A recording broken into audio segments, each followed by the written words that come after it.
এই অসমত মিচিঙৰ সমান পাৱাৰ কাৰো নাই অসমখন অকল মিচিঙে ৰাজত্ব কৰিব পাৰিব এতিয়াৰ পৰা মই গম পাই গৈছো আৰু সৰি মোৰ এইটো ভিডিঅ'টো আপোনালোকৰ আগত মই ক্ষমা খুজিছো এই ভিডিঅ'টোৰ কাৰণে সৰি আৰু মই এতিয়াৰ পৰা অনলি তোমালোকৰ লগতে আছো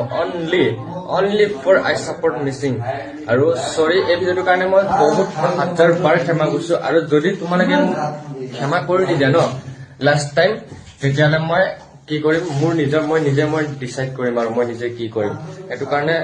সৰি মই তোমালোকৰ আগত ক্ষমা খুজিলো এই ভিডিঅ'টোৰ কাৰণে আৰু মই এটো তোমালোকৰ আগত শেয়াৰ কৰিলো আৰু সকলো মিচিঙলৈ এটো ভিডিঅ'টো শেয়াৰ কৰি দিয়া দেন মোক একবাৰৰ কাৰণে ক্ষমা কৰি দিয়া